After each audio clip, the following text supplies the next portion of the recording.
What's up, everybody? Welcome back to Team Fish Nichols YouTube channel. We are commentating the Pittsburgh Regionals. This is technically this is the first stream match, but it's round number 4. On the left we have Abon, and on the right we have Brooke.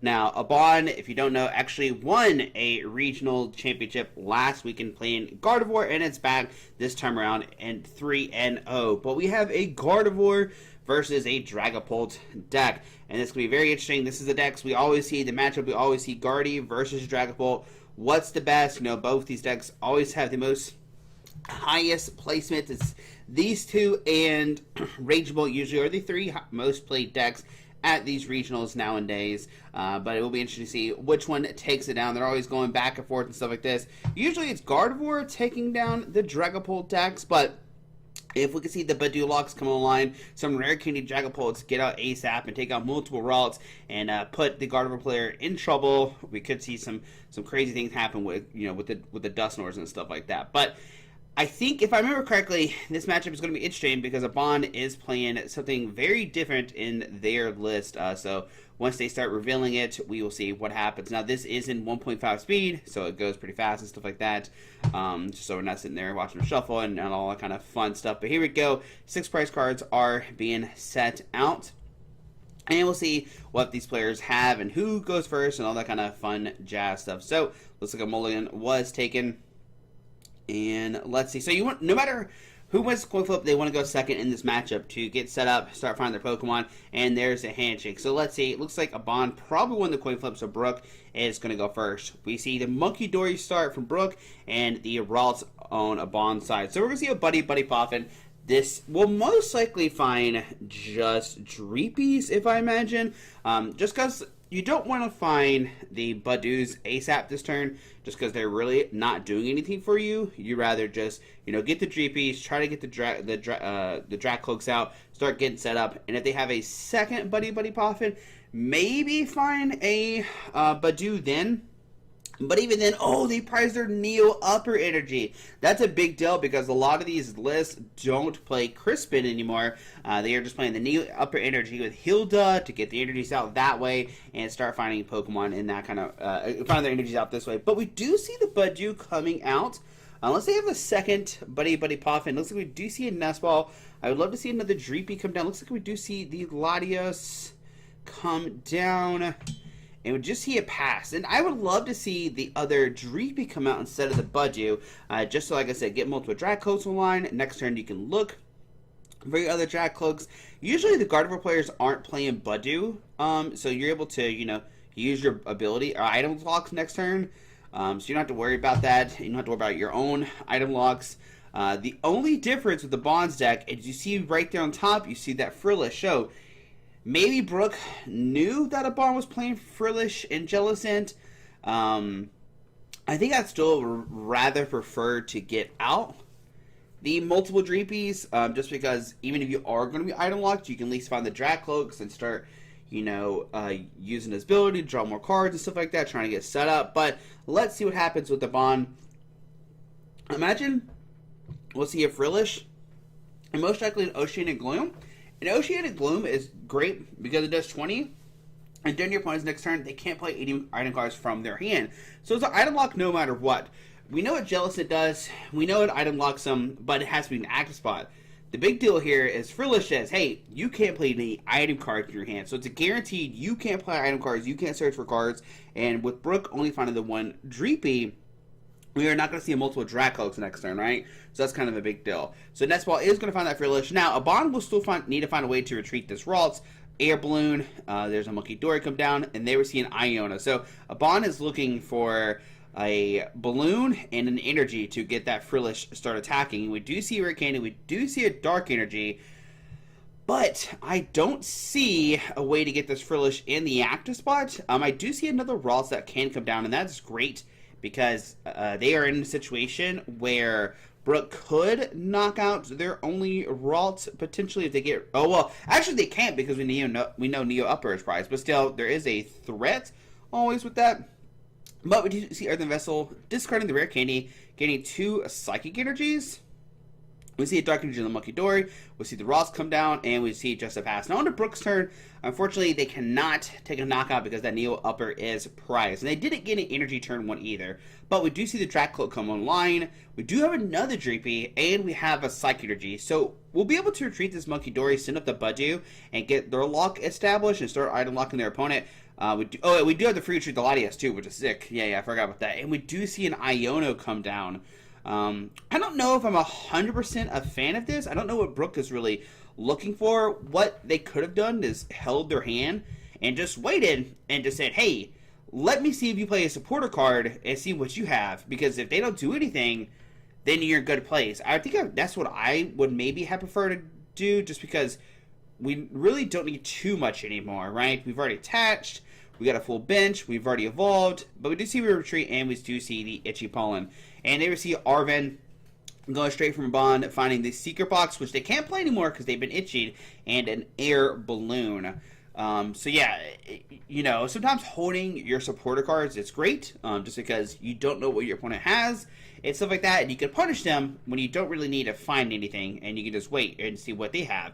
We do see Air Balloon only active, so we'll see for the free retreat. We see the Monkey Dory damage coming down, we see the retreat into the Frillish, and we use the attack, does 20 damage, and your opponent can't play trainer cards from their hand. And see, now you can Iona them and put them at 5 and stuff like that, right? But we do see the Dragapult come online. We do see the Dragapult. Going to look at the top 2. We do find the Dragapult EX. Now, all we need is a Luminous or a Fire Energy, and we can start attacking with that Dragapult. We do have a Dusclops as well, which is fantastic here. We do see the Fire Energy go in the hand with the other Dragapult, which is great. So we will get an attack off this turn, and we do have a Research. Question is, what else is in that hand? We see the Dusclops come down. Dragapult comes online. We see the Fire Energy on the Dragapult, and we have a Hilda Research. So we see a Fire Energy there. Now, do you wait? You could drop the other Drag Cloak or Dreepy and evolve the Drag Cloak next turn if you wanted to. So let's see what Brooke decides to do. What are they going to do? We'll definitely see retreat into the. Oh, we're gonna swing with that. Put 5 damage on the Monkey Dory, saying, "Hey, I don't want you to have Monkey Dory anymore. I don't need you flinging stuff anymore. You already have 2 Curliers in line, and we do see a Research discarding the hand, drawing 7 new cards. Okay. So we discarded the Hilda, discarding a Dusclops, and we are going to retreat into the Dragapult, and we are going to knock out the active, knock out the bench Monkey Dory. Very, very nice. There we go. So we'll go down to 4 prize cards. So it's 4-4 now, because Abon did take a knockout, and then Brooke did use that Dusclops. So we see Earth Vessel discarding a Frillish. Going to get 2 Psychic Energies into the hand. And let's see, can Abon find a rare candy Gardevoir and a way to get like maybe Lily's Clefairy to knock out the active? That's probably the best bet. And we see that's probably what the announcers are talking about right now. You can see the Lily Clefairies on the screen, and I think that's probably the best way. We do have Secret Box, which makes me think that it is possible. So Secret Box, going to discard 3 cards out of their deck. Going to find all the resources right there. We see the Nest Ball come down. Find the Lily's Clefairy. We see the rare candy into the Gardevoir. Artisan for the Monkey Dory. Have the Dark Energy. Oh my goodness. Mew comes down. Oh, this is even better, because you can attack with the Mew this turn if you want to. And maybe ping one of the bench Pokemon if you want to go that way. You could just go straight into Lily's Clefairy. It does have 240 HP because of the Bravery, because of the Charm now. So that's pretty nice.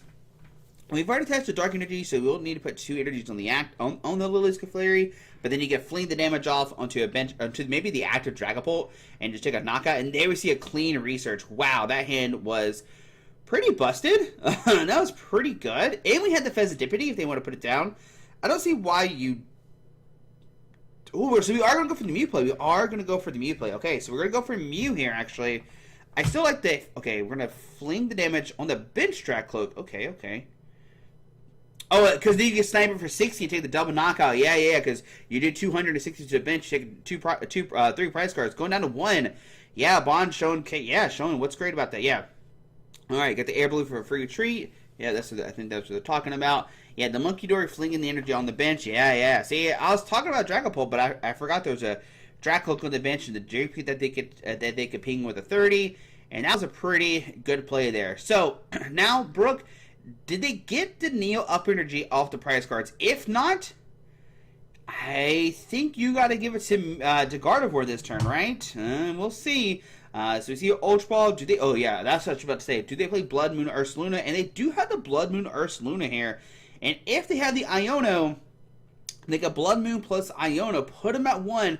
A Bond did not put down that Fezandipity, and you could maybe punish them. But we do see a Fezandipity come down instead of the Blood Moon. Maybe they would dig for the Iono, try to put their opponent down to 1 card, and see, hey, can I do something?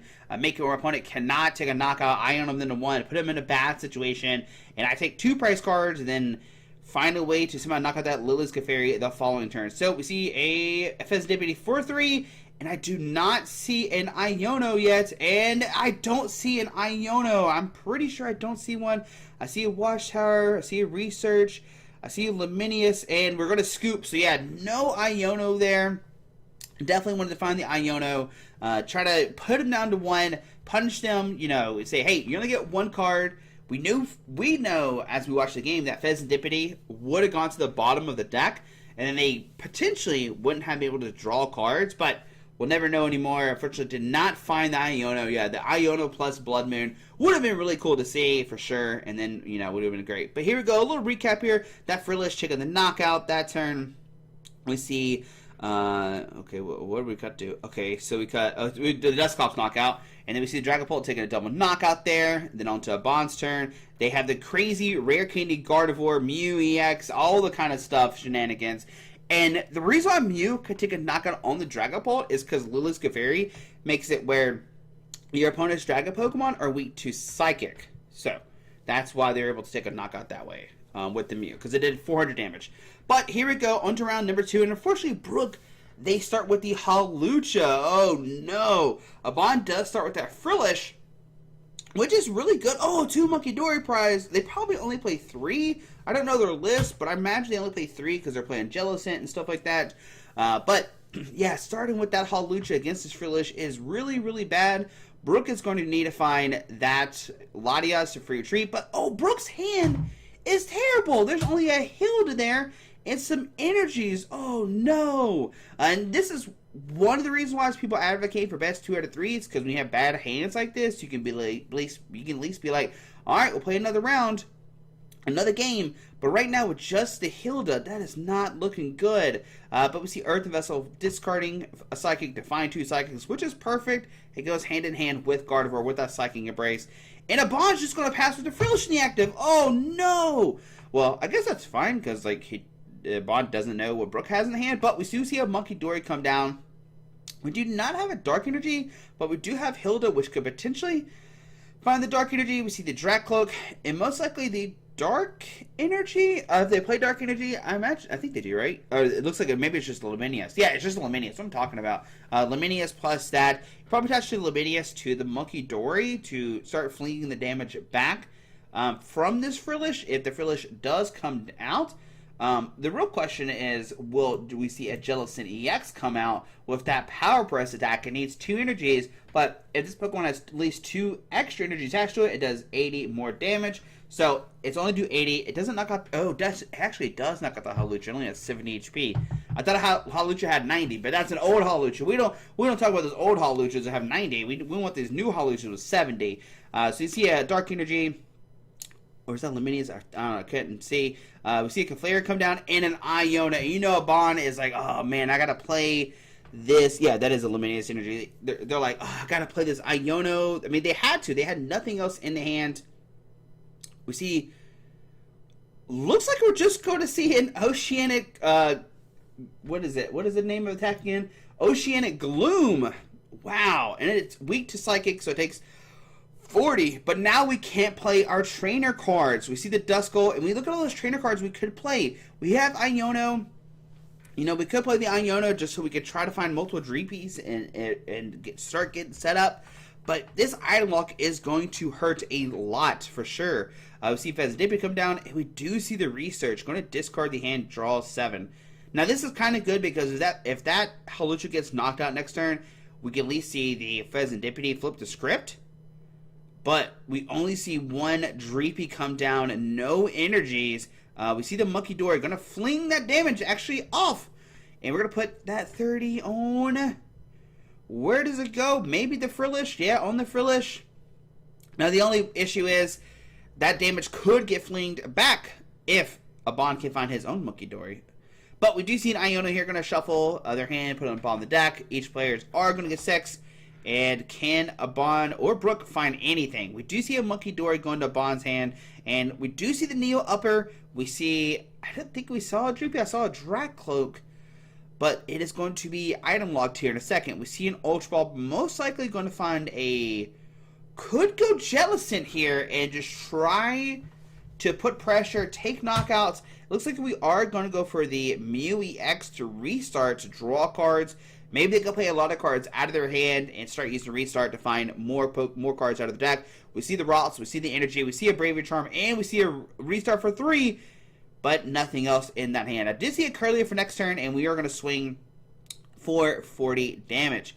Alright, so on to Brook's turn, they still do not have a way to treat this Hawlucha. There's no Latias in the hand. We have a Dragapult, but no Dragcloak. We'll see Munkidori use his ability, fling 30. Where do you put this damage at? Maybe on the active and just stack the damage there. You could spread him if you want to. It looks like we are going to go on the route saying, hey, if you can't find a Curlia, I'm going to... Well, I can't even knock it out next turn because it has 40 HP left. They have 70 HP now. But we see an Earth Vessel, discarding a Counter Catcher, finding nothing. Reason why we're finding nothing is because we want to use that Muse restart to draw cards. There's a Curlia in a Bond's hand, so they can use Ralts or use a Mew to draw 2. And we see a Nest Ball and a Rare Candy. The Nest Ball could potentially find something. Looks like a Bond's just going to hold off and just wait a second. We see another 40 damage come down to the Hawlucha. Hawlucha will go down next turn, but we see the Latias top deck. Now, the question is, do you want to retreat that or not? You could retreat it, put something else in the active, save the damage to knock out the Curlia next turn if you want to do something like that. That is a possibility. So yeah, we see the Latias come down. Do we go for that play? That is something we could do here. You could put down the Latias and then, you know, save that 30 damage to knock out the Curlia next turn. So let's see what Brook decides to do here. What will they do? We do see the Latias. I do like that. I do like the retreat. Yeah, the Duskull is fine here because you can always evolve with the Dusclops. And there we see, yeah, just a pass. We see a Nest Ball come down. Will we see a Munkidori? I wonder. Probably. Yeah, no Munkidori, it seems like. I think the others are prized. There's one in the discard pile. A Bond's like, wait a second. Are all my Munkidoris prized? And answers yes. If I had to take a guess, what just happened is a Bond Nest Ball put down the Ralts, then looked through their deck again, and the judge is like, hey, you can't do that. If I had to take a guess. I have no idea, obviously. But we see a research here, discarding hand, drawing 7, discarding 2 rare candies. Different artwork rare candy, too. That's crazy. But anyways, onto a Bond's turn, we see the Earth Vessel, discarding a Psychic. There's a Psychic and a Dark. Do they have a Night Stretcher to find? Maybe a Super Rod plus Artisan? That could be a way to do it. We also see a TM Evolution. I don't know if the TM Evolution is needed. We see a Psychic Energy to the active, retreat into the Clefairy. Oh, we're going to go this way. And then we're going to TM Evo to Jellicent and the Gardevoir. There we go. That's pretty cool. Now, what's going to happen now is Brook's going to have access to all of their trainer cards, right? But the question is, what trainer cards do they have in their hand? And it looks like it's nothing right now. They actually literally don't even have trainer cards in their hand that's playable. I see double Dragcloak. I see Neo Upper. And I think we see... Yeah, there's no Munkidori. So now we have this 30 damage. What do you do with it? Where do you put this 30 damage at? That's the question, right? So you see the 30. Going to go onto the Gardevoir. And we just see a pass. There's nothing in Brook's hand. A Bond's like, oh, okay, I gave them, item cards and stuff, and now they don't even have item cards. They don't have anything, right? That's crazy. We see a Munkidori, we see a Dark Energy, we see a retreat from the Lily's Clefairy, send up Jellicent, going to put the energies on the active, and we are going to see the 80 damage come down. I'm going to heal the 30, put the 30 on the active, and just take a knockout. And the reason why you don't do that is because you don't want to give your opponent a way to use Munkidori next turn. If they were to put the damage on a bench somewhere else, the Monkey Dory would just fling the damage back. So you always put on the active that you're going to knock out and go about it that way. But under Brooke's turn, we have all these cards in our hand, but they're nothing. There's literally nothing in Brooke's hand. They have nothing. They even fed Dippity and still did not find a Dreepy. They did not find, Hilda. They didn't find Rare Candy. We see a retreat into the Hawlucha, and we just see a pass. That's insane. So Bond can capitalize on this. We see the Monkey Dory flinging 30 more damage. Could put on the active Hawlucha, and I imagine that's what we're going to see. And then we're going to see Jellicent just take a knockout here.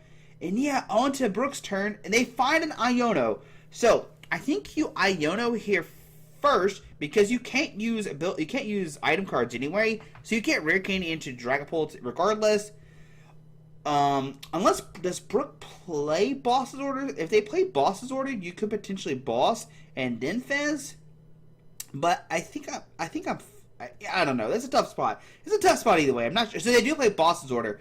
So they could potentially like Fez Dippity in the boss and do it that way. But they've already Fezzed anyway. So oh no, now they're Fezzing. Okay. It's hard to see. I thought the marker was already flipped. So now we see it. So yeah, we maybe could have bossed first. And then Fez to draw cards.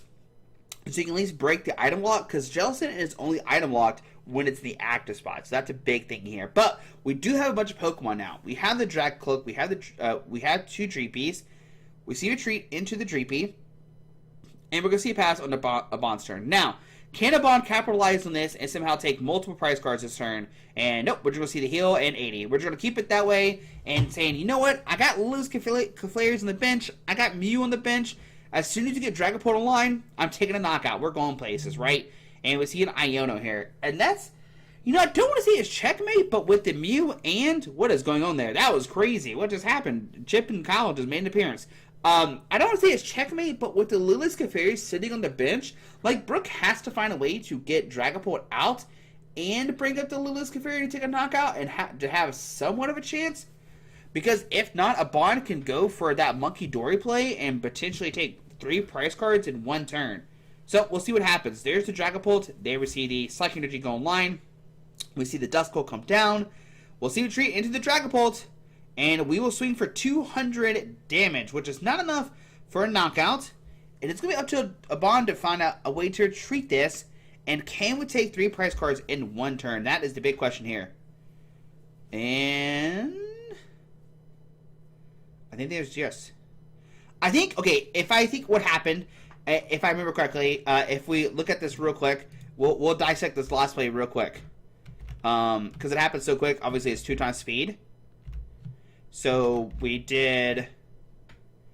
So did that. Put a bunch of damage on there.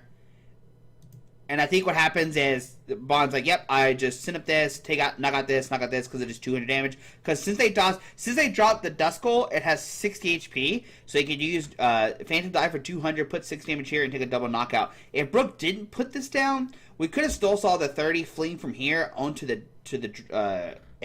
Drag Cloak and take a knock on the active and knock out this, because that would have done 460 here. And so that also would have took 3 prize cards. So they were in a tough situation anyway. Brooke wasn't just able to capitalize and set up at all. Game 1 was pretty good, but Bond was able to have that explosive turn where they was like secret box, front all that stuff, take multi-prize cards, and take 3 prize cards in one turn. And unfortunately, Brooke couldn't find like the Blood Moon plus Iono play to put Bond down to 1 and take a knockout in the active and stuff like that. But there we go. That is the power of this lock deck. You have the Jellicent, you have the Frillish, be able to lock down your opponent. No need for their own Badoos because they have Frillish and Jellicent. So that is game number 1, round number 4. We'll see you tomorrow for round number 5. I'm gonna do my best to commentate all the games from Pittsburgh, so we can break them all down and talk about them. So yeah, guys, hope you enjoyed the video. Thanks for watching, and we'll see you tomorrow. Alrighty.